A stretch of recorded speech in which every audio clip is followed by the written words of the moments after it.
Y yo cuando entré en Bellas Artes ya entré con la idea de que el arte fuera más que pintar, que el arte fuera una posibilidad de jugar, de mover energías desde otro lado. Yo cuando trabajaba en la educación primaria y me llegaba una madre a tutoría, un padre, cogía una hoja de papel, la doblaba y la hacía el genograma en 2 minutos.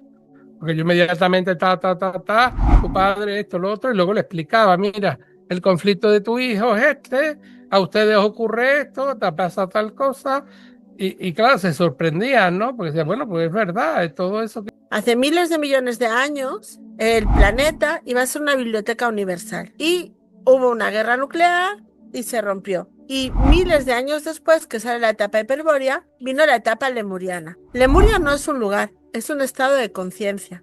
Hola, hola, queridas amigas, queridos amigos, un abrazo muy grande. Les habla Edgardo Fogel y estamos iniciando un nuevo Conversando en Positivo aquí en MSA Canal desde Chile. Bueno, hoy vivimos un tiempo de grandes transformaciones, viejas estructuras personales, sociales y culturales que se están agotando. Y al mismo tiempo emerge una búsqueda profunda de sentido, coherencia y conexión interior. En este contexto, muchas personas sienten el llamado a mirar hacia adentro, a revisar su historia, sus vínculos y su manera de habitar en el mundo.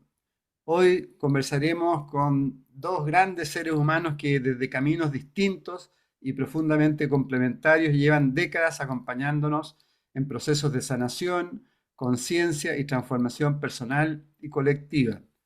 Esta conversación no busca respuestas cerradas, sino abrir preguntas, ampliar miradas y ofrecer herramientas de reflexión sobre quiénes somos, qué estamos viviendo hoy en estos tiempos y hacia dónde nos dirigimos.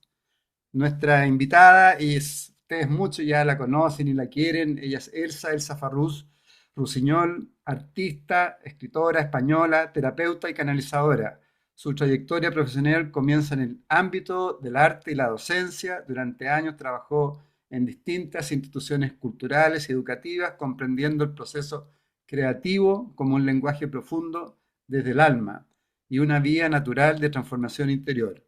Con el tiempo, su camino se amplía hacia la espiritualidad y la sanación, integrando el arte, la escucha interna, el trabajo emocional y la conciencia como pilares fundamentales de su propuesta. Para Elsa, el arte no es solo expresión estética, sino vibración, memoria y movimiento interno. A través de la escritura, el arte terapéutica, las meditaciones guiadas y las canalizaciones acompaña procesos de sanación emocional, reconciliación con los linajes familiares, integración de la energía femenina y reconexión con el corazón. Su mirada propone una espiritualidad encarnada, vivida en la vida cotidiana, donde la transformación real ocurre cuando la conciencia se integra al cuerpo, a las emociones y a las relaciones. Por otro lado, nuestro invitado, José Luis Ravi Sol, es español también, licenciado en Magisterio, Historia y Geografía, con estudio de doctorado en Historia Contemporánea. Su formación académica le ha permitido desarrollar una comprensión profunda del ser humano en su dimensión histórica, social y cultural. Paralelamente ha realizado un extenso recorrido en disciplinas sistémicas, transgeneracionales y energéticas, como constelaciones familiares, sanación akáshica, el Qigong, Reiki en diversas tradiciones, armonización bioenergética y trabajo corporal consciente. Su enfoque integra cuerpo, energía, conciencia e historia personal, acompañando procesos de transformación profunda desde una mirada clara, estructurada y respetuosa. José Luis pone especial énfasis en identificar patrones repetitivos, memorias heredadas y dinámicas invisibles que condicionan la vida individual y colectiva. Muchas gracias. Bienvenidos, Elsa y José Luis, a Conversando en Positivo. Gracias a ti, Edgardo, por tu espacio y por invitarnos de nuevo. Sobre todo, muchas gracias, Edgardo, y a todos los que nos puedan ver. Y bueno, si me permite matizarte, simplemente somos personas normales y corrientes, ¿eh? Sí, No somos grandes, como si fuéramos gurú, ¿no? Que muchas veces en este mundo espiritual se endiosa demasiado a las personas. Y correcto. entonces nos comprenderíamos, bueno, porque tenemos los mismos retos o incluso mayores que otras personas que a nivel cotidiano, pues tienen sus duelos, sus conflictos, sus dolores, sus historias personales por resolver, ¿no? O sea, ¿cierto? desde ahí, pues, somos totalmente humanos, vamos. No, sí, sin duda, José Luis. Digamos, la presentación de una forma también, hay, conversando positivo, y Mesía Canal tiene una comunidad bastante grande conectada Sí, claro. a los temas de conciencia y por eso me gusta también transmitir qué es lo que aporta cada uno de ustedes y también para que se interesen. Y bueno, vamos a partir con algunas preguntas. Quizás voy a partir contigo, Elsa. En qué momento sentiste que el arte dejó de ser solo una profesión para convertirse como en un camino de conciencia y transformación para ti? Es que más bien fue al revés. Desde muy pequeña ya empecé a ganar premios de arte, el primero a los 4 años, y yo veía a los demás que no tenían la fuerza, a lo mejor para levantarse de algunas cosas que les ocurrían. Y yo cuando entré en Bellas Artes ya entré con la idea de que el arte fuera más que pintar, que el arte fuera una posibilidad de jugar, de mover energías desde otro lado, porque yo tenía muy claro que si no me había vuelto loca con la mediumnidad y con todos los problemas de casa, es porque cuando yo pinto se puede caer el mundo. Yo hacía ballet, hacía piano, hice muchos años hasta tango, o sea, hice todo, y pintura. Entonces, cuando yo me iba a mi mundo paralelo, que decía yo, todo el dolor, los miedos, el miedo de la llave de las borracheras, todo desaparecía. Y yo con 14 15 años decía, son mis hormonas de vida para afrontar lo demás. Y por eso entré con la idea, bueno, primero de licenciarme en restauración porque quería investigar todo lo que había antiguamente, pero ya hice los trabajos dedicados a la esquizofrenia y a las enfermedades mentales, todo el proyecto final de carrera. ¿Y en tu trabajo individual, cuál ha sido tu principal transformación para poder también desarrollar este camino de transmitir a otros? Fue tomar conciencia de, yo no sabía cómo transmitirle a la gente que siempre había un camino. Incluso cuando la vida te dobla, claro, yo al tener más desarrollada la pineal, no es un don, es una glándula, podía ver lo que había después. Y yo no sabía cómo explicarles el esfuerzo que hace la Tierra cuando tú tomas una decisión para abrirte los caminos y a veces hay gente que no puede tomar la felicidad, necesita volver hacia atrás. Y yo lo llamaba de pequeña los escenógrafos del cosmos, ¿no? Y me acuerdo que en primero de carrera empezamos a estudiar en antropología todas las movidas del siglo XIX y Duchamp dijo que el arte era un grito en la pared. Y ahí fue como todo, se me cuadró todas las piezas, porque dije, entonces yo puedo usar el arte para empezar a tocar las narices, por decirlo suave. Entonces ahí empecé que si contra la guerra de Chiapas, que si contra las guerras de África, a recaudar fondos, y ya empecé a todo el movimiento de vender dibujos, aunque fuera en un bar, para recaudar fondos, para gritar. La primera exposición que ganó un premio del gobierno catalán era de los indigentes en Barcelona, todas las personas que dormían en el metro con todos sus rostros ancianos. Entonces, ahí sentí que pintar es algo más fuerte, es un canal que abre conciencia.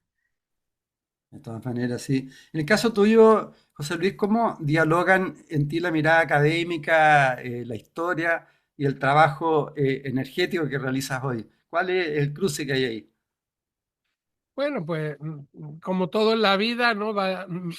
Se va integrando en función de la necesidad personal. Yo hace pues veintitantos años tuve una crisis familiar personal muy fuerte y todo ese interés que yo tenía por el ámbito meditativo, pues como que de algún modo me puso punto y final a una etapa y tenía que encontrarme a mí mismo y las herramientas fueron llegando una tras otra.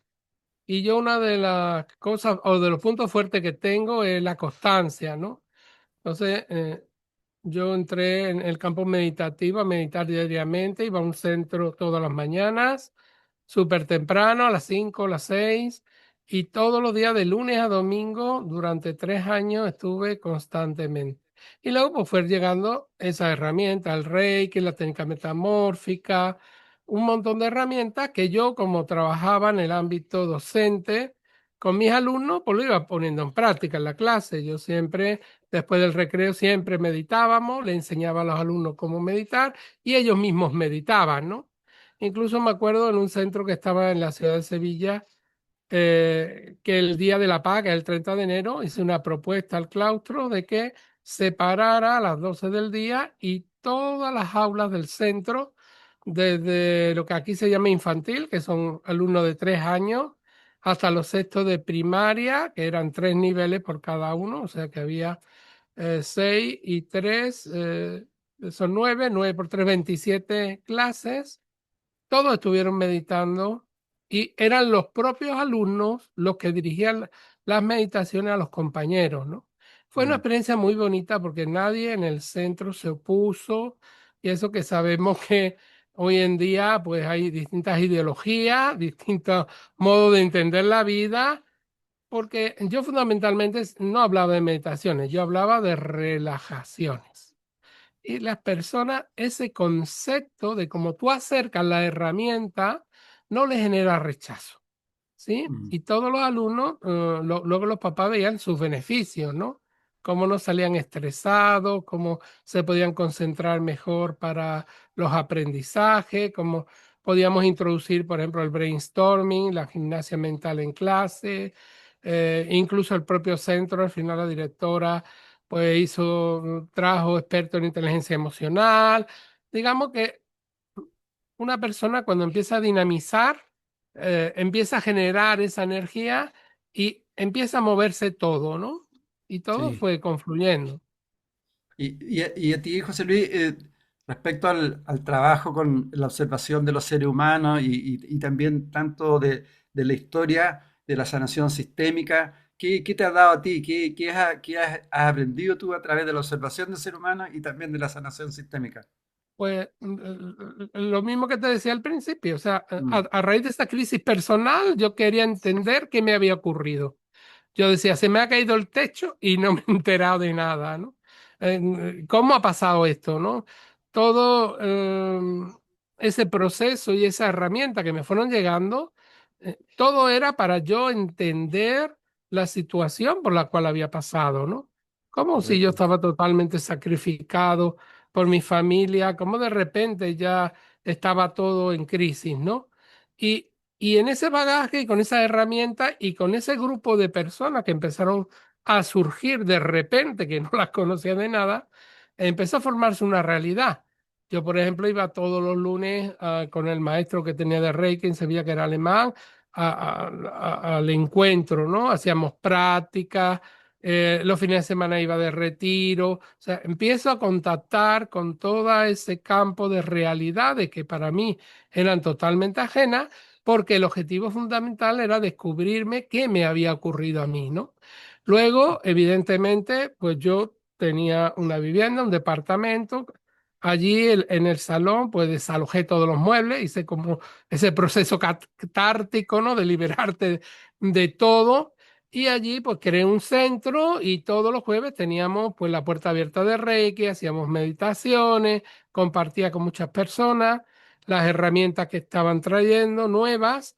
Y bueno, ahí empezó ese proceso, esa dinámica, ¿no? De yo Correcto. trabajarme a mí mismo y a la vez poder ayudar a otras personas en sus propios procesos.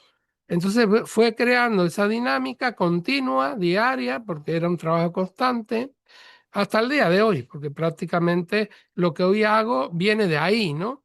Viene de ese proceso de autoobservar, porque hemos estado estos meses por aquí, por los países de Sudamérica, y realmente luego nos chequeamos, porque cuando hemos llegado a Chile yo tuve un resfrío bastante importante. O sea, y antes de ir a hacer el taller que hicimos, tuvimos que ponernos en orden con una vida anterior que yo tuve allí en Chile en el siglo XVIII. O sea, y no fue una Wow. vida fácil. O sea, al final terminé, pues, digamos, que me mataron, ¿no? Porque defendía determinadas comunidades y a lo políticamente correcto de la época, pues no era lo adecuado.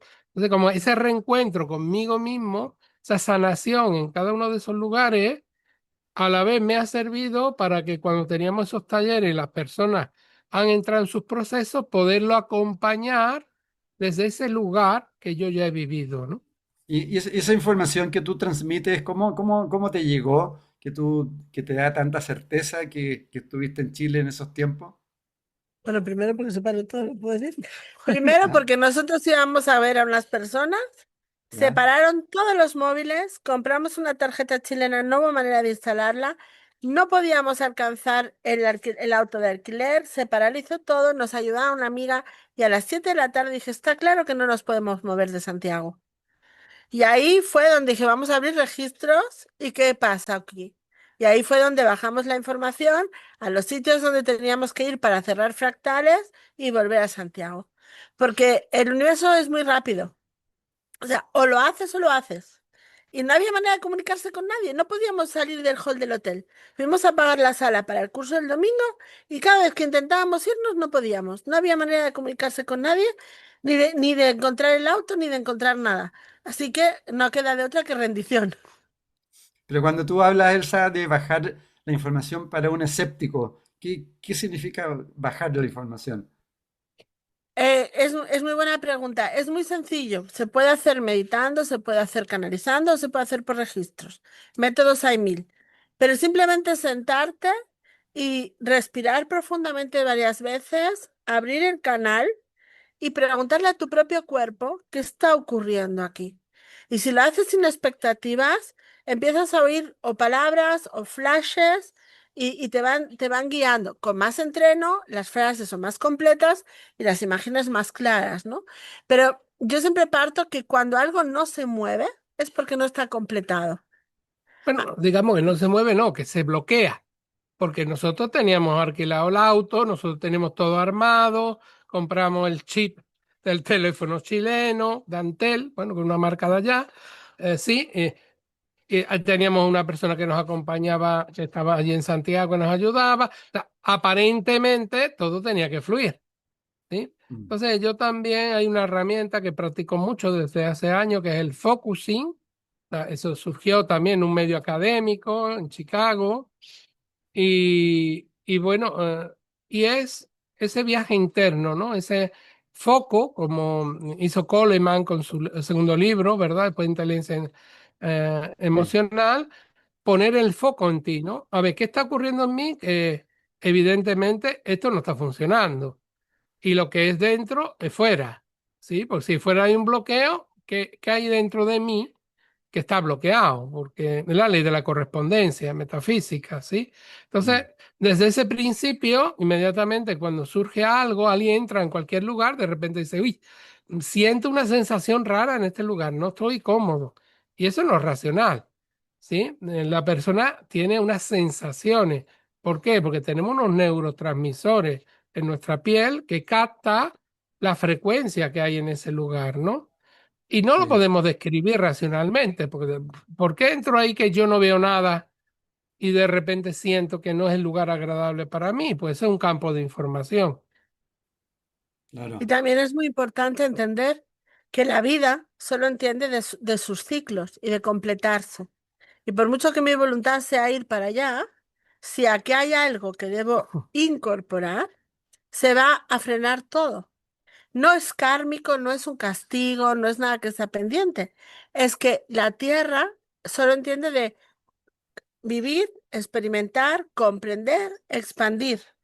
Si no comprendo, no me puedo expandir, no viene el próximo paso. Ujú. Mm. Y luego la prueba del algodón, ¿no? Cuando tú haces ese proceso interno, te das cuenta de esas claves y luego lo pones en práctica, si todo cambia, es que era lo correcto, Hay que estar, independientemente de lo que entendamos o no, ¿no? Porque si luego no hay un efecto, ¿sí? Diría, ah, pues esto no es, ¿no? sí, de todas maneras, hay que estar como atento a todas las señales, ¿no? Bueno, aquí radares por todas partes, ¿no? Digamos que en Chile las señales son contundentes, ¿eh? No son light, son contundentes.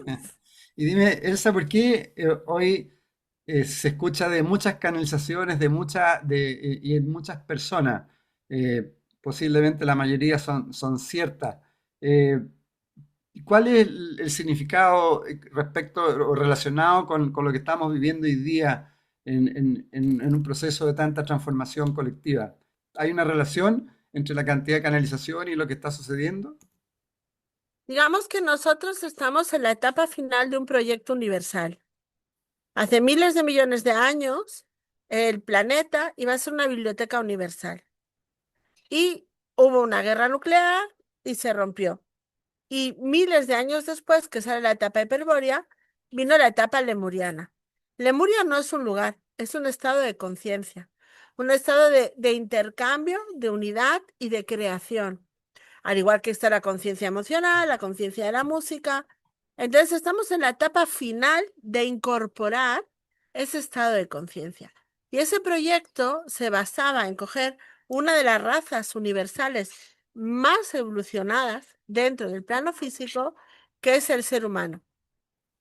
Aunque no lo creamos, al plano físico somos de las más desarrolladas. Y en el plano etérico, la proposición era que el ser de luz, toda la conciencia de otras vidas y otros planos, la pudiéramos incorporar en el físico. Cuando esto suceda, es lo que llamamos proceso de ascensión.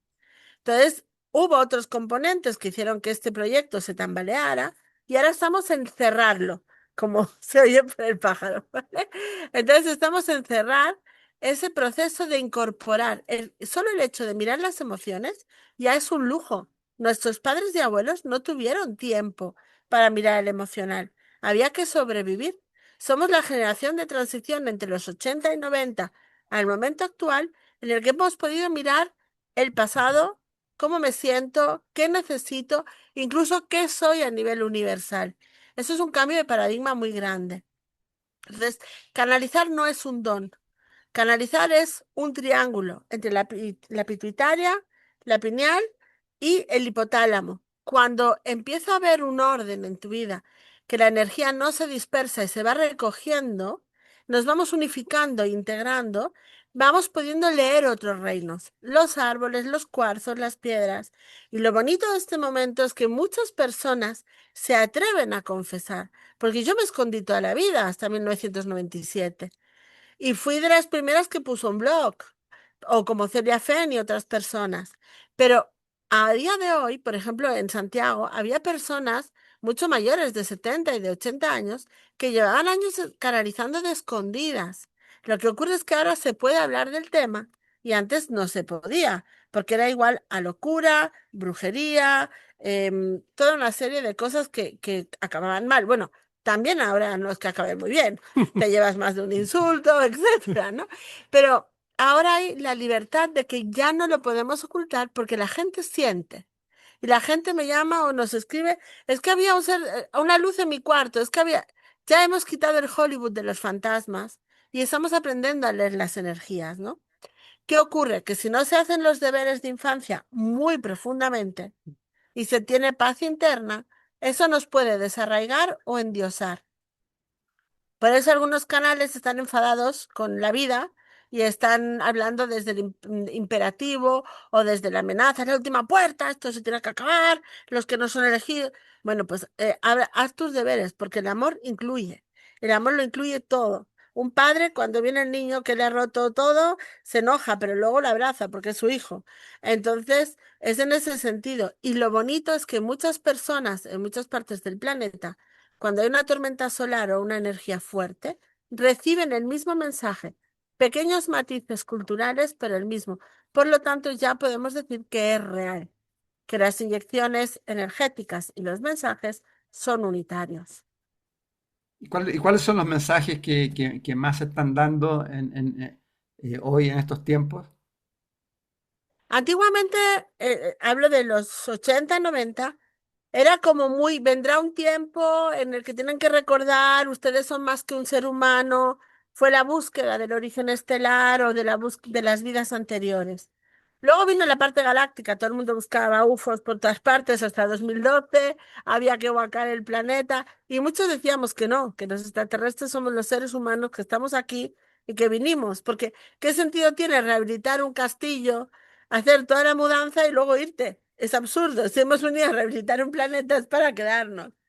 Y ahora ha habido una época de mucha transformación, de recordar cómo aplicar esa memoria emocional que hemos descubierto. Y quizá en este momento lo que se nos está pidiendo más es ordenar, acabar de ordenar las últimas fugas de energía, ordenar energéticamente quién soy, atreverme a expresar necesidades, buscar la autenticidad y como muchas veces dicen, brilla hermana, brilla, o sea, que la persona esté en gozo, en alegría, para que sea visible para otros. No se trata de adoctrinar, se trata de que el vecino diga, uy, qué contenta está, qué habrá hecho, y te pregunte. Mm. ¿Y qué función cumple en este caso hoy día? También se ve miedo, cansancio, confusión colectiva de repente en el proceso evolutivo. ¿Qué se les puede transmitir a todas esas personas que están ahí en la incertidumbre y en el miedo? Bueno, en primer lugar, que no pasa nada por sentir rabia o sentir miedo. Son emociones que también nos ponen a salvo o que nos dicen dónde no marcamos el límite durante demasiados años y ahora están explotando por la cantidad de energía que hay. Pero al igual que la flor de la vida que tienes tú detrás, todos estamos conectados desde el corazón. Es lo que mal llamamos telepatía o empatía. Entonces, ¿qué está ocurriendo?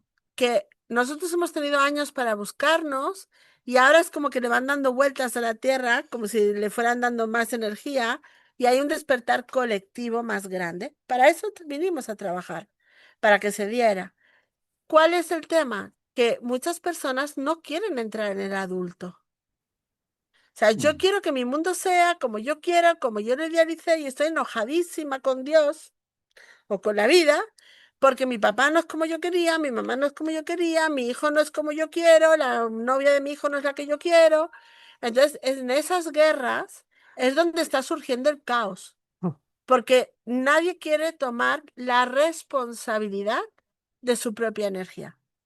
Cuando yo pongo una canalización tipo parte meteorológico, hoy viene el sol a la derecha, vamos a ver las familias, lo ven 200.000 personas.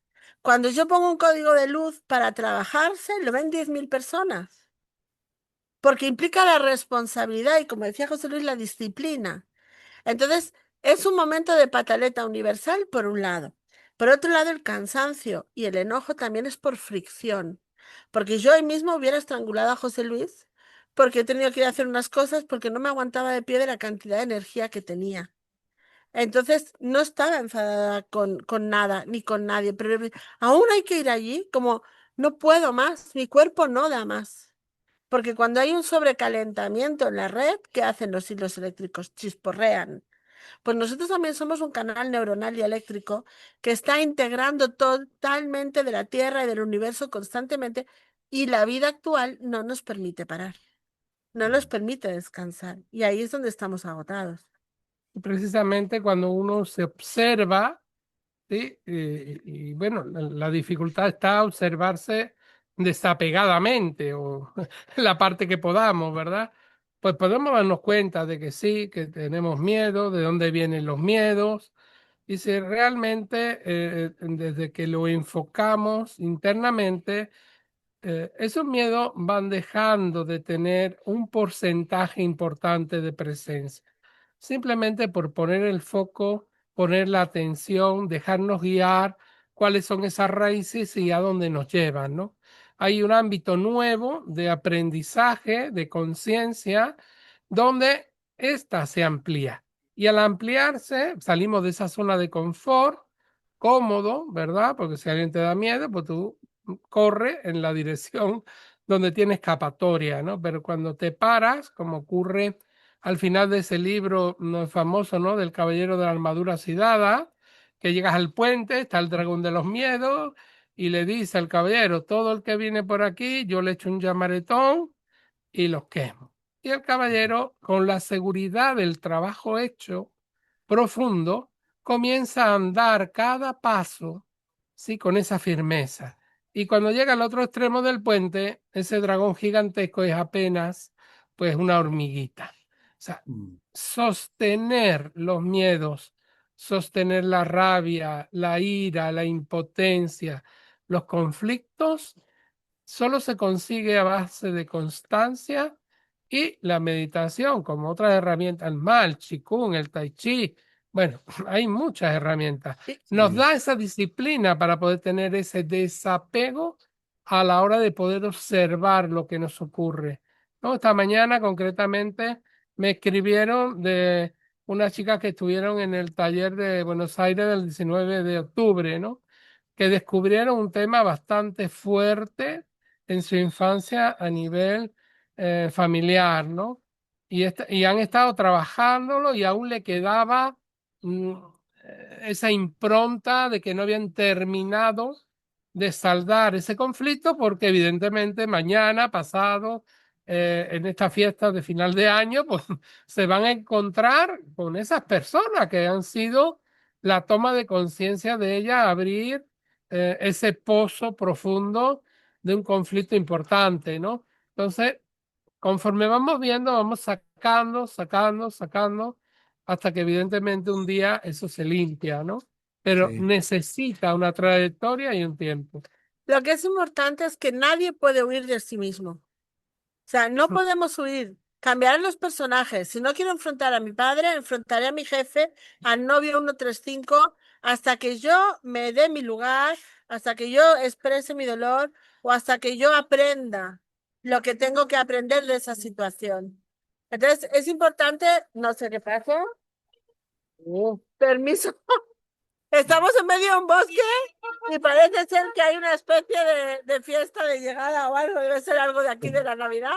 pero está todo bien acá, se ve sin ¿O problema. será que estamos haciendo algo bien? Antiguamente los templarios decían que cuando haces algo bien se oyen unas campanas. Pues aquí, como no hay campanas, vinieron todos. Un coche evitando, ¿no? Yo Sí, pongo un ejemplo aquí en Uruguay cuando llegamos. Fuimos con un auto a recorrer el país y fuimos a las minas de Artigas que están en la frontera de Brasil, en el fin del mundo. Y yo había tenido un conflicto sobre el catalanismo y España. Y llego a la mina y ¿sabes cómo se llamaba? El catalán, del río catalán. Y el pueblo lo había formado un arquitecto catalán. Así que no puedes huir de tu esencia. Era como Farrús, ordena estos, la frente. toda la Entonces, razón, a veces sí. buscamos una pluma, un arco iris, una señal divina. No, no. Las señales son contundentes. Sí. Elsa, volviendo un poco Capaz. al tema del arte, ¿por qué tiene un poder, tiene un poder tan profundo para abrir procesos emocionales, espirituales? Cuál es, qué pasa con el arte y con la creación?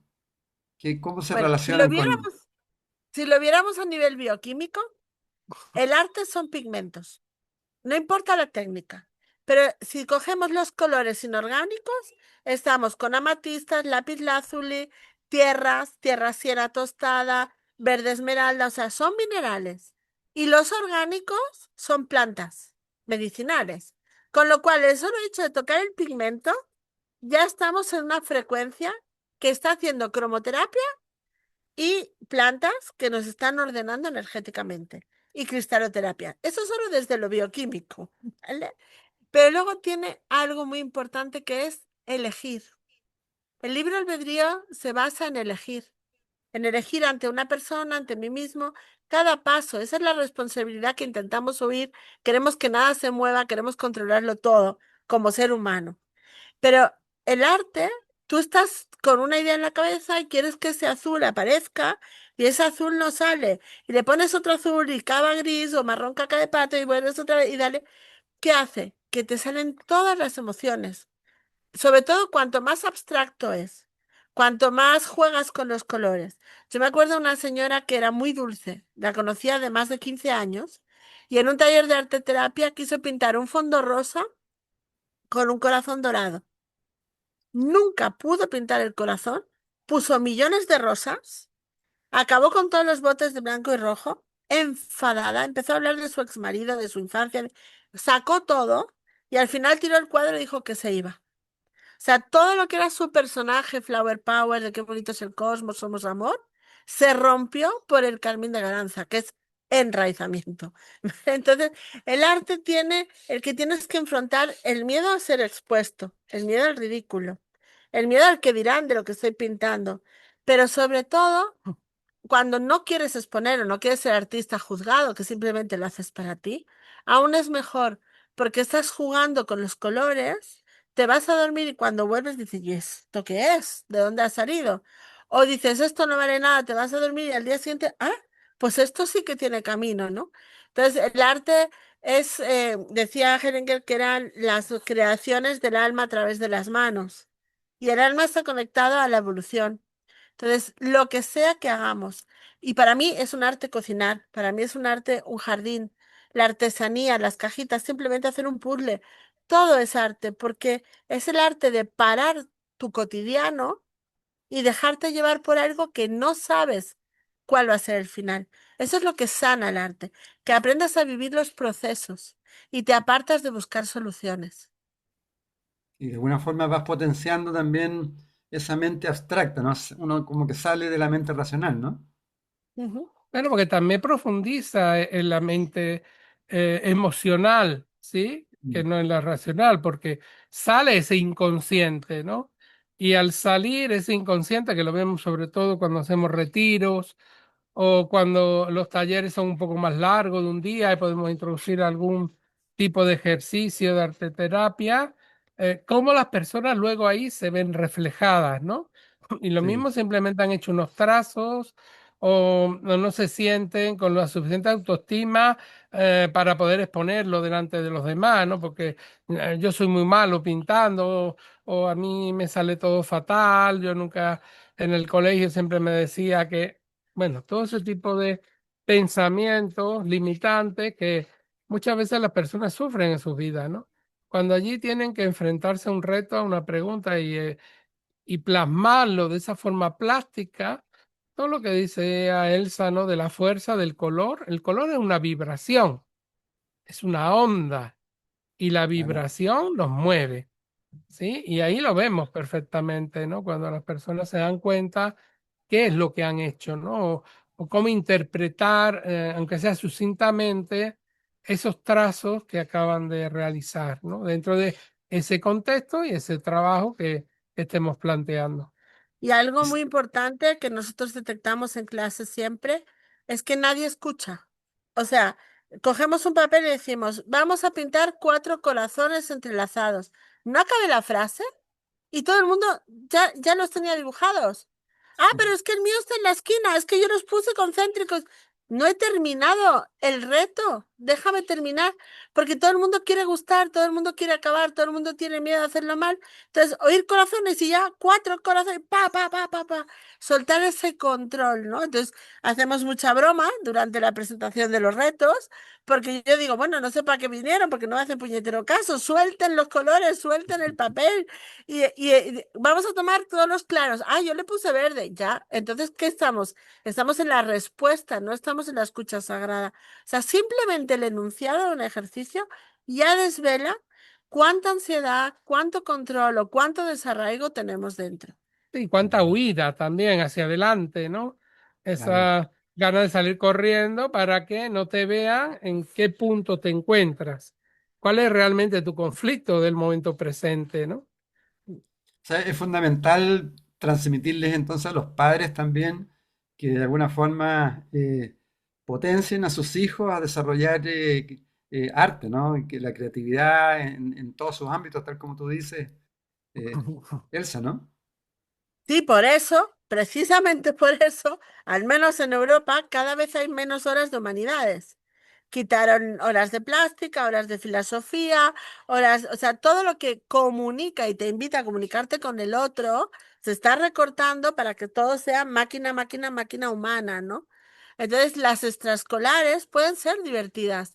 Un niño puede aprender idiomas mientras juega con los colores, puede hacer pintura e inglés a la vez. O sea, y si no es bueno para pintar, que haga artes marciales, que haga lo que sea, cualquier cosa que le enseñe a anclarse y a tener el foco en sus decisiones, le va a ayudar como adulto. Alguien puede hacer teatro de pequeñito y cuando tenga que exponer un trabajo final de carrera, va a salir a enfrentarse al público. O sea, no son disciplinas aleatorias, son humanidades y esas humanidades te ayudan a ser un humano más consciente. Sí, de todas maneras. José Luis, desde el trabajo transgeneracional, ¿qué peso tienen hoy las memorias familiares, los conflictos personales y sociales que estamos viviendo? o cuál es la importancia, digamos, hoy día cada vez se ve más, digamos, que se transmite sobre las constelaciones familiares, transgeneracionales, etcétera. ¿Cuál es la importancia que tú ves ya que estás trabajando en ese ámbito? Bueno, lo importante es que cuando la mayoría de las personas, en definitiva, lo que quieren es ser felices. Y cuando hay un ámbito en tu vida donde no lo es y empieza a indagar en ello, en la mayoría de los casos, o una parte importante de los casos, tienen una raíz, ¿sí? Tienen una raíz que puede venir de su ámbito familiar más cercano o incluso del más lejano, ¿no? Yo cuando trabajaba en la educación primaria y me llegaba una madre a tutoría, un padre, cogía una hoja de papel, la doblaba y la hacía el genograma en 2 minutos. Porque yo inmediatamente, tu padre, esto, lo otro, y luego le explicaba, mira, el conflicto de tu hijo es este, a ustedes os ocurre esto, te pasa tal cosa, y claro, se sorprendían, ¿no? Porque decían, bueno, pues es verdad, es todo eso que... Y yo no sabía nada a priori, ¿no? Porque realmente lo importante de todos estos procesos es darnos cuenta que cargamos esa mochila, ¿no? Que se llama la espiritualidad, pues de piedra que ya no tienen sentido que carguemos, ¿no? Hay procesos de fidelización, porque la mamá no pudo y yo pues todavía sigo pendiente de mi mamá, ¿no? Yo cuando tuve ese proceso de esa crisis personal y familiar, que estaba luchando por la custodia de mis hijos, y cuando iba a algún retiro o algún encuentro, siempre me tocaba el papel del padre excluido. ¿Por qué? Porque en ese contexto yo estaba excluido, ¿sí? Me acuerdo que en Zaragoza estaba en un retiro conmigo y había un grupo de personas que se habían puesto a constelar y yo cuando subí arriba a ver qué era, al abrir la puerta me escoge y cataplá, ya sabía yo de qué me habían escogido. Entonces, refleja perfectamente en el momento presente en qué posición y lugar está la persona para resolver, digamos, ese tema pendiente. Es como las maquinitas estas de vending, ¿no? Uno va, echa Mm. su monedita y teclea el número y el que está a punto de caer, se te cae la botellita de agua, se te cae el dulce, se te cae lo que está ahí a punto, ¿no? Eso que está en el borde, ¿verdad? Pues eso es lo que nos ocurre a los humanos, ¿no? Y mi experiencia con todos los años que llevamos trabajando con talleres, con personas, incluso en sesiones individuales, ir a la raíz de lo que le ocurre, en la mayoría de los casos es ese conflicto en la infancia y carga que vienen con los papás. Precisamente ayer hice una sesión con una persona de Argentina y el conflicto aparentemente era una cosa orgánica, ¿sí? Era un tema orgánico, biológico, y la raíz estaba en un tema de abuso en la infancia, que se había tapado, ¿sí? Se había opacado, no quería verlo, ¿sí? Pero en el momento que entramos a ver las raíces de esos procesos, nos llevan ahí. Y cuando entra en los distintos elementos de los personajes de esa infancia, uno era la mamá y evidentemente las memorias que todos hemos estado en el vientre de nuestra mamá. ¿Sí? Yo siempre trabajo con ese periodo que es fundamental para ir a la raíz de ese conflicto, hablando desde dentro se reveló que venía de otras vidas esos conflictos, ¿no? Y que había tenido experiencias donde una se había castigado a la otra había castigado a una, ¿no? Entonces, bueno, la toma de conciencia en ese caso concreto fue importante, ¿no?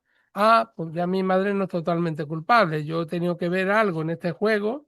En otras vidas, igual que le ocurrió a Brian Way, ¿no? Cuando empezó a tener en sus consultas procesos de regresión, pues esto como puede ser, ¿verdad? Bueno, pues y eso se revela.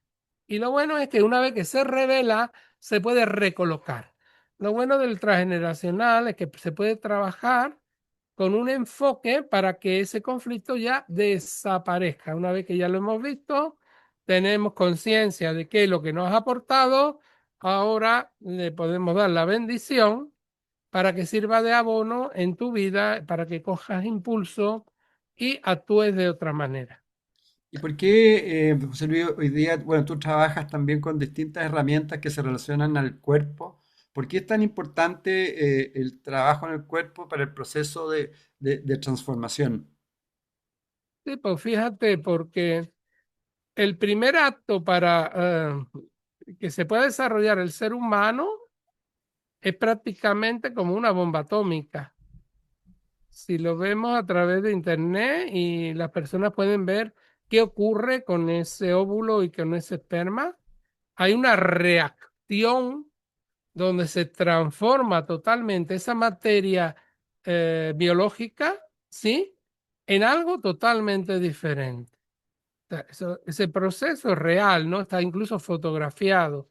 Entonces, en ese bagaje de ese cuerpo que comienza a desarrollarse, hay un campo continuo de información que va a quedar inscrita en las células, ¿sí? Yo me acuerdo perfectamente cuando estuve haciendo la formación de programación neurolingüística de PNL, como en la línea de la vida trabajamos un dolor físico y ese dolor físico yo lo sentí en mi espalda y vamos andando hacia atrás, hacia atrás, hacia atrás en el tiempo, hasta que en un momento llego a la vida de mi mamá. Digo, bueno, pero si no soy yo ese dolor es de mi mamá. Y cuando entro en la vida de mi mamá, voy hacia atrás, y a ella de pequeña, con 6 años, la operaron de una pleura en la espalda, ¿sí?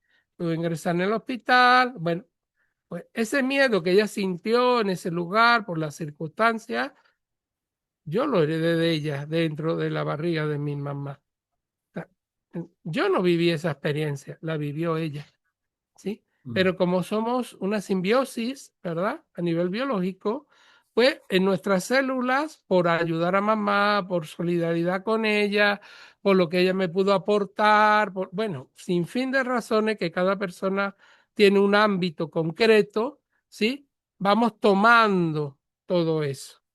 Y qué luego, bueno. evidentemente, nuestra vida tiene consecuencias, ¿no? Sí, sí. Elsa, bueno, es para los dos, el camino, yo veo el camino compartido de ustedes. ¿Cómo se complementan sus miradas, sus enfoques cuando trabajan juntos? Porque tienen enfoques distintos. ¿Cuáles son como las claves también para mantener una relación en Bueno, buena yo forma, estable? conocí a José Luis en un escenario. Él estaba dando una ponencia sobre que perdón y justicia no tenía nada que ver con caminar hacia tu vida.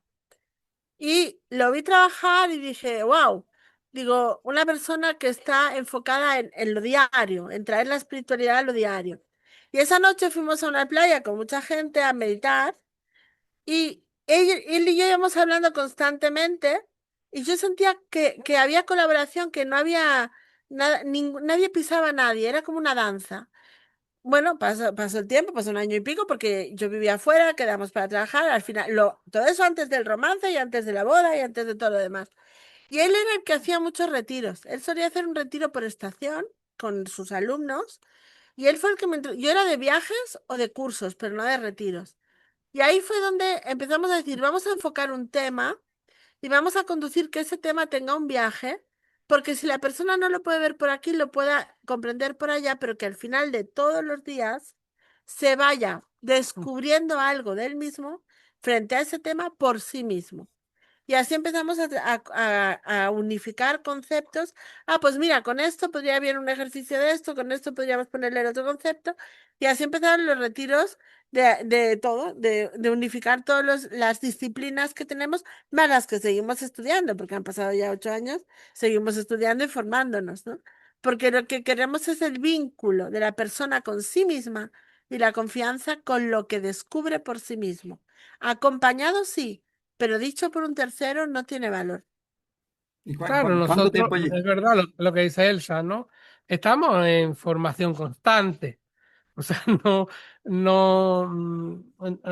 digamos, no tuvimos una etapa de formación y a partir de ahí ya, no, estamos continuamente actualizándonos, ¿no? Incluyendo y profundizando las herramientas que tenemos y adquiriendo otras, porque es la única manera frente a los retos actuales, ¿no? De poder estar ahí al día, bueno, pues al servicio de la vida, ¿no? Como yo digo, estamos en ese servicio y la vida está continuamente cambiando. ¿Y qué aprendizaje han tenido cada uno con la relación que tienen? Para mí ha sido muy dura porque siendo hija única, con muchos problemas familiares, pero siempre al frente sola. Había paternizado a mis padres y a mis abuelos y nadie me llevaba a la contraria. Hija única, líder, catalana nórdica, que tampoco es una señora clásica dulce, no, no, al contrario, más bien una vikinga. De golpe aprender a colaborar ha sido toda una maestría, tanto en los cursos como dentro del hogar. Y no porque no pueda aceptar que otro me guíe, sino porque omitía muchas cosas que para mí no tenían ningún, o sea, si lo puedo hacer yo, si Superwoman puede con todo, ¿para qué le voy a molestar? Era todo lo contrario, el miedo a perderle, el miedo a que se enojara. Entonces, ¿qué ocurría? La polaridad contraria. Me excluyes, no me echas en cuenta. O sea, ha sido toda una maestría el camino de a dos que recién estoy asumiendo, porque le decía el otro día a José Luis, caminando por Buenos Aires, digo, ahora estoy tomando conciencia de qué es estar casada. O sea, yo dije sí porque sabía que eras tú y porque sabía que era lo mejor que llegaba a mi vida y que era contrato de alma y lo sentí. Pero yo vengo de bisabuelos divorciados. Entonces, en mi familia no hay linaje de matrimonio, no hay comer en la mesa a la misma hora, no hay no trabajar las 24 horas para no ver al otro. Entonces, yo he tenido que hacer un reciclaje de lo que es ser una señora clásica cuando soy artista vehemente, independiente. O sea, para mí ha sido toda una maestría que recién estoy aprendiendo a gestionar. Muy feliz de su paciencia, de su templanza, porque Superwoman la he tenido que jubilar a base de muchos despidos improcedentes. Qué buena. Bueno, ¿Y tú? siempre es un reto, ¿no? Cuando uno convive con alguien, pues ir encontrando esas aristas para limar, ¿no? Para poder quedarte con la esencia y con lo importante, ¿sí? Y bueno, y como todo en la vida, es preguntarme, bueno, a mí la meditación fundamentalmente me ayuda mucho a poder parar, observar, darme cuenta en mí qué es lo que se me está moviendo, ¿no? Con determinadas experiencias vitales, evidentemente, no estamos de acuerdo en todo, hay cosas que a mí me gustan y que a ellas no, hay costumbres culturales, sobre todo en la comida, ¿sí? Que venimos de ámbitos diferentes y poder tener cada uno también su parte individual. Yo para mí eso es importante, ¿sí? ¿Por Mm. qué? Porque yo si por la mañana me voy al gimnasio, voy a la piscina, me gusta hacer deporte y a ella le gusta pues ponerse a pintar, a cantar, a escuchar música, pues una cosa no va en contra de la otra, ¿sí? O sea, no es en el que estar necesariamente el 100% del tiempo juntos, sino que cada uno pueda tener también sus ámbitos, ¿sí? Donde te puedas desarrollar y puedas crear tu propia realidad y luego tener ámbitos en común, ¿sí? Que también podamos llevar a cabo, ¿sí? Sí, Algunas cosas. Y en el así. aula es mágico, o sea, desde el minuto uno siempre, porque él hace, yo hago, cambiamos cosas a veces en función de lo que se mueve en el grupo, te parece, si no, y la gente nos dice mucho por escrito y en persona, no puedo creer que llevo 5 días con ustedes y no hay pelea cero. Porque los dos sí que tenemos muy claro que primero es el servicio, lo teníamos muy claro. Yo, ya cuando empezó la relación de pareja, José Luis me dijo, el servicio primero, dije, sí, sí, por mí, perfecto, ¿no? Entonces, también venimos del mundo docente, no somos tan gurús, con lo cual los dos tenemos muy claro que antes de hacer un retiro o un viaje, hacemos toda nuestra programación, las horas de clase, qué haces tú, qué hago yo, aunque luego se pueda transformar algo, ¿no? Entonces lo tenemos, para nosotros es como seguir en clase. Yo creo que mientras nos quede un diente, seguiremos dando clase. ¿Qué propósito profundo tiene ustedes hablan de la asociación Camino al Amor Más Elevado? ¿Cuál es el sentido? Y bueno, por proceso más profundo es ese, ¿no? Que el amor va más allá. El amor no es individual y concreto, ¿no? Sino que es poder aportar. Nosotros un día ya no vamos a estar acá, ¿no? Y vamos a desaparecer. ¿Pues qué sentido tiene que yo acumule libros, que acumule material, que acumule dinero, porque trabaje mucho, ¿no? Sino que también podamos contribuir constantemente, bueno, pues como el objetivo que tiene la asociación, ¿no? Este Sí, año, por ejemplo, con la venta de los libros que hemos hecho este verano, bueno, hemos podido dar una subvención ahí en Chile a una asociación que reforesta. En Argentina hemos podido entregar a una asociación que reforesta también en Córdoba y a otra que está en el norte de Argentina, que trabaja con una comunidad de indígenas, ¿sí? También en proyectos educativos. También aquí en Uruguay, también estuvimos hace una semana con una asociación, el secretario de una organización bastante importante acá, que estaban reforestando por aquí, por la zona, y también le hemos entregado, pues creo que eran $500, ¿no? Sí. Y en España, pues también. ¿Y en Paraguay? Y en Paraguay también hemos entregado $400 también para una asociación que hay allá, también de comunidades mm, que estaban en defensa del hábitat y de los árboles autóctonos, ¿no? Entonces, bueno, pues desde ese lugar pues digamos, no nos quedamos, digamos, lo que es el beneficio del copyright de esos correcto. libros o incluso de los talleres que nosotros hacíamos, pues también aportamos para personas que necesitan formarse, incluso con la Universidad del CUDE, que en México, pues teníamos también un convenio donde aportábamos $1.000 y ayudaba a dar becas también a estudiantes que por una situación X, pues tenían que abandonar los estudios porque no tenían para continuar, ¿no? Entonces, bueno, es nuestro granito de arena en poder aportar dentro del ámbito nuestro, de lo que podamos, ¿verdad? Pues al tema de la reforestación, porque entendemos que la naturaleza es vital y súper importante, sobre todo con especies autóctonas, y también en el ámbito educativo, en las distintas medidas, y ayudar a personas que se quieren formar y no tienen recursos, ¿no? Entonces, Correcto. bueno, dentro de ahí, pues hemos estado Sí, qué sacando, bueno eso. pues, esos fondos. Pero a nivel de vínculo, no es un amor superior. O sea, la filosofía de cualquier tipo de actividad que hacemos nosotros es que la persona pueda llegar a la neutralidad. Por eso caracterizamos el hombre elevado como la mirada del águila, o sea, que puede verlo todo, que deja de ser protagonista de su trauma y se atreve a mirar desde otro lugar para poder soltar. Entonces, nosotros trabajamos en que la persona se pueda vincular con sí mismo o pueda vincularse con otros, que pueda dejar de defenderse, de luchar o de paralizar su vida. Y ahí vamos jugando con todo, ¿no? Yo tenía un jefe que me decía, haz un escrito de esos que no entiendo ni yo, pero nos dan la subvención para que los chicos no estén en la calle y puedan hacer teatro. ¿Y el teatro qué era? Pues vamos a trabajar la relación con el niño interior. Y yo decía que hacíamos visualización creativa, porque es muy importante lo que dijo José Luis al principio, los términos para no chocar con religiones, con miedos, con creencias familiares, términos científicos, términos pedagógicos. No, ya no estamos evangelizando a nadie, o sea, vamos a hacer una visualización, una relajación, cosas que no alertan, que no sea una secta, que no sea, no, no, cosas prácticas. El mundo espiritual al día a día. Excelente. Complejo también por otro lado, porque para llegar a una neutralidad hay que desidentificarse, salir del Sí. programa, salir de la Matrix. Es un tremendo trabajo.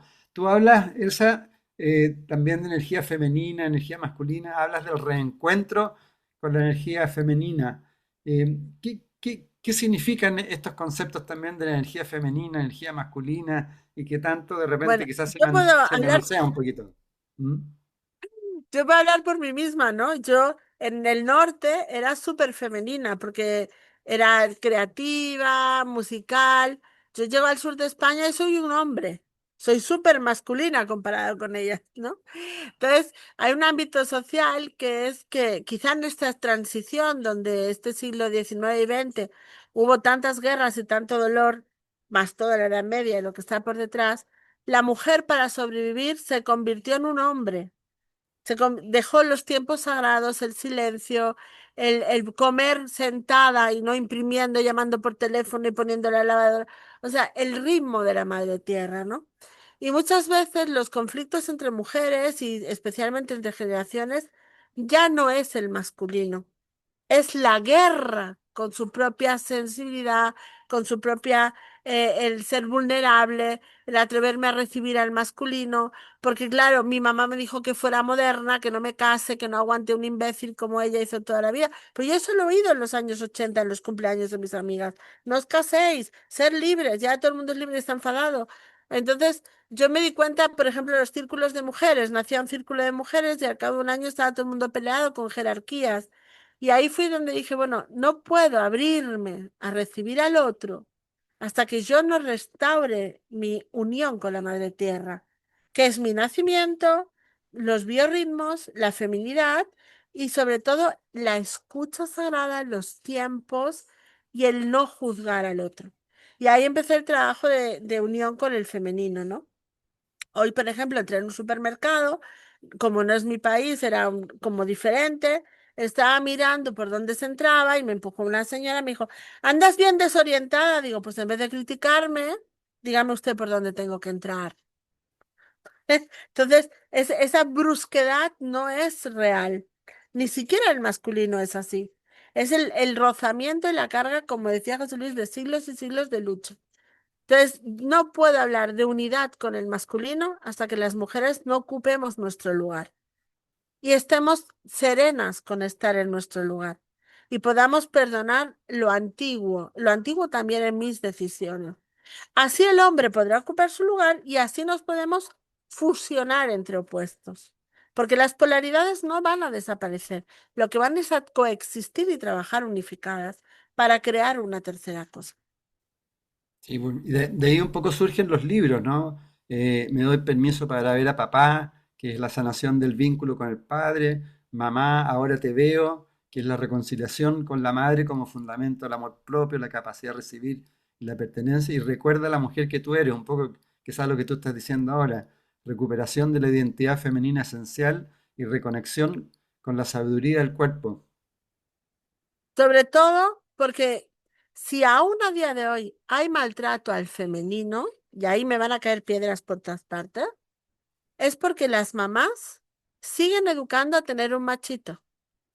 Porque realmente los bebés, salvo que la mamá muera, de 0 a 7 están con la mamá y la abuela y la maestra.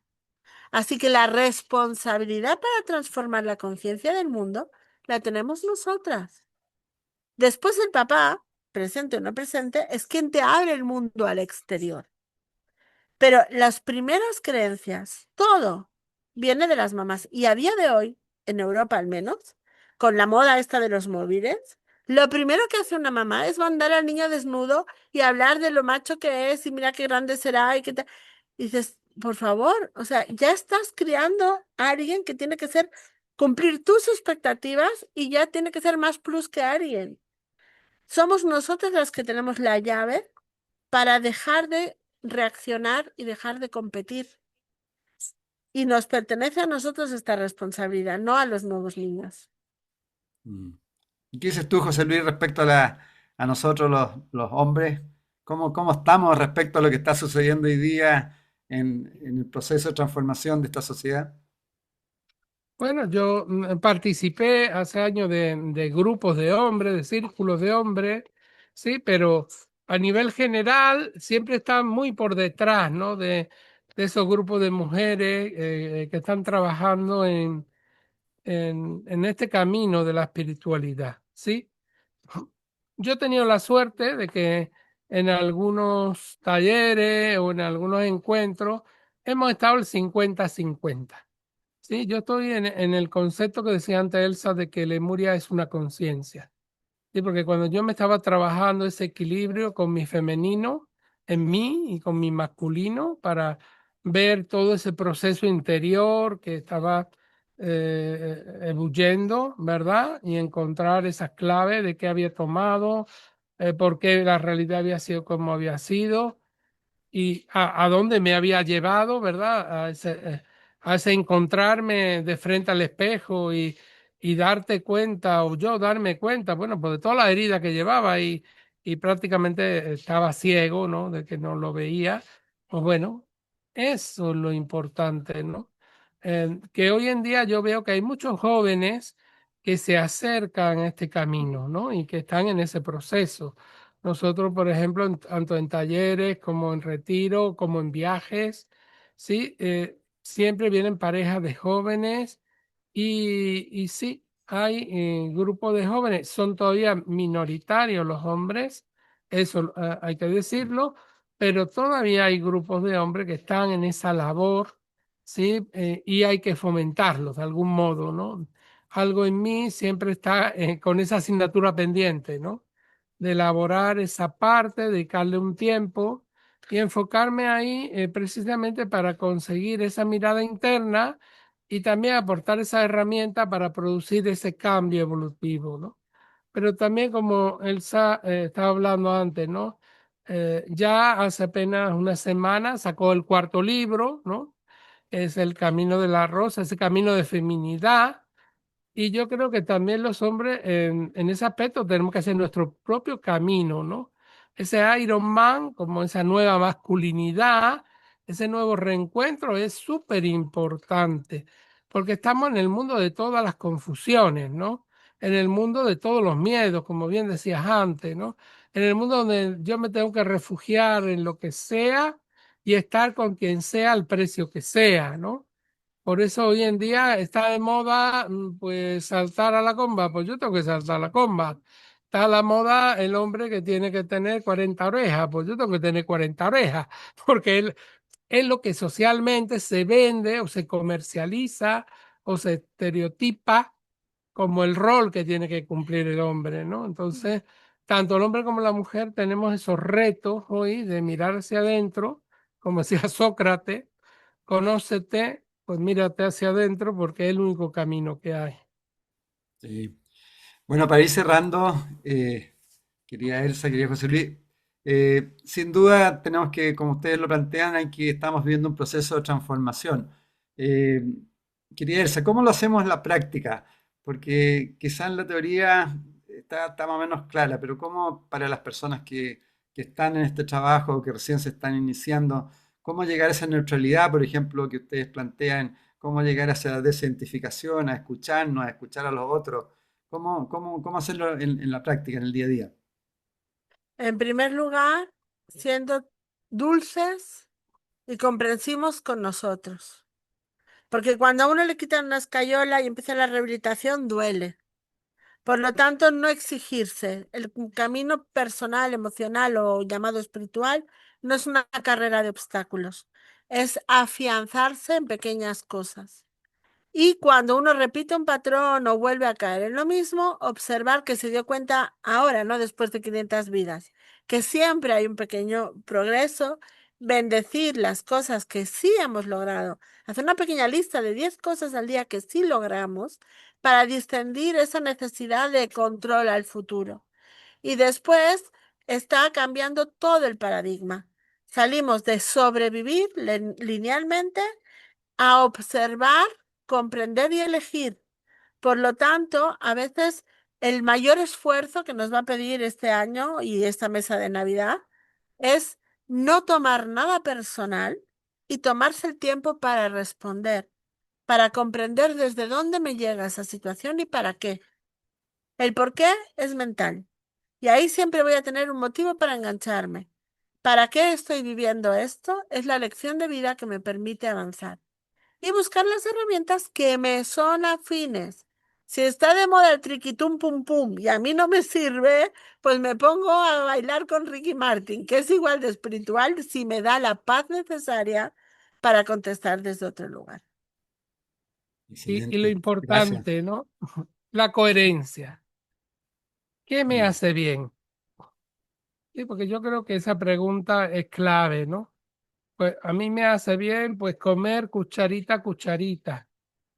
Pues ese es mi ritmo, porque cucharita a cucharita voy a poder ir asimilando, integrando. Yo cada día, por ejemplo, en los grupos que tenemos de WhatsApp, pongo siempre un mensaje de buenos días, ¿no?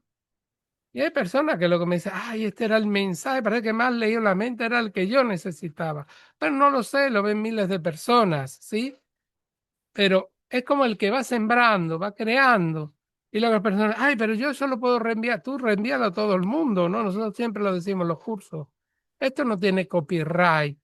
Esto es para que tú lo adaptes con tus herramientas y enseñes a otras personas. Y si te funciona, estupendo. Porque eso es lo importante, eso es crear red. Eso es hacer que las personas se vayan afianzando porque se van dando cuenta que hay cosas que le hacen bien, que le fortalecen, que es sencillo, que no emplea mucho tiempo. Yo, por ejemplo, en mi canal de YouTube de José Luis Revisor, cuelgo cada día una meditación que como máximo dura 5 o 6 minutos, más no. ¿Por qué? Porque en la pandemia, donde todos tuvimos esas restricciones, muchas personas se desvincularon, ¿sí? De los grupos donde iban, de las personas donde estaban. Y entonces, las redes sociales nos abrió también esa posibilidad, ¿no? De conectarnos, aunque estemos en países diferentes, a miles de kilómetros. Y, por ejemplo, tener esa práctica meditativa a mí me ayudó en un momento determinado de mi vida y pues yo lo comparto de una manera muy sencilla, muy fácil, muy concreta, en cualquier lugar, porque meditar no significa ponerte en modo zen, que es un sistema, ¿sí? Yo, por ejemplo, el otro día estábamos en Buenos Aires y eran las 7 de la mañana y digo, ay, pues tengo ganas de ir al gimnasio. Estamos en un hotel, me fui al gimnasio. Y cuando acabé de hacer los ejercicios con las máquinas, me puse a hacer la meditación y la colgué tal cual. O sea, puedes hacer, después de hacer ejercicio, ponerte a meditar. Puedes meditar paseando por el bosque. La mayoría de los míos son paseando por el bosque, por la playa, en la naturaleza. Sí, pero también en medio de una ciudad. Yo voy andando y tengo un campo de conciencia que estoy activando en mí, ¿no? Dándome cuenta que respiro, dándome cuenta que siento en mi piel, dándome cuenta que estoy vivo, dándome cuenta que camino, tengo 2 pies, ¿sí? Hay otras personas que no. Entonces, validarme constantemente, pues también es un aspecto muy positivo. Y agradecer a la vida la oportunidad, ¿no? De todas maneras, de todas maneras. Y más en estos tiempos donde hay tantos cambios que uno puede experimentar, comparado con años anteriores, hoy día se puede multiplicar por 10 o por 100 la cantidad de experiencia que uno puede tener, ¿no? Es que Mm. da la sensación que en una semana hemos vivido 1000 vidas y al mismo tiempo ya estamos en Navidad otra vez. ¿Qué ha pasado? ¿Dónde está el año, no? El tiempo es totalmente cuántico y cada vez se ve más que va en función de lo que tú eliges. Qué bueno. Bueno, felicitaciones por todo el ejemplo que dan. Gracias por poder conocerlos un poquito más también como pareja y la inspiración que yo sé que le entregan a muchas, muchas personas. Así que le agradezco de corazón esta conversación. Gracias, Edgardo, a ti por recibirnos, por apoyarnos al principio y por darnos la bendición de cerrar este camino del corazón contigo de nuevo. Gracias. No, gracias. Y como que no agradecerte fundamentalmente que también tú dedicas tu tiempo a este canal para que también las personas tomen esa amplitud de conciencia tan necesaria en estos tiempos tan extremosos, ¿verdad? Claro. Estamos de un extremo a otro continuo en múltiples aspectos y eso tensa a las personas. El que se le pueda ofrecer herramientas, el que se le pueda ofrecer visiones que le puedan ayudar a ese estado de calma y felicidad, pues bueno, pues también es de agradecer. Muchas gracias, Edgardo. Contrario, gracias a ustedes, gracias amigos, amigos. Bueno, tienen mucha información, Elsa y José Luis, en las redes, en Instagram, en los talleres, etcétera. Así que, y los libros. Así que, y vayan aplicando todo lo que van planteando. Así que muchas gracias a todos ustedes. Y bueno, ahora que estamos ya iniciando un nuevo año, quedan pocos días, mucha luz para el año 2026 para todos. Gracias, gracias.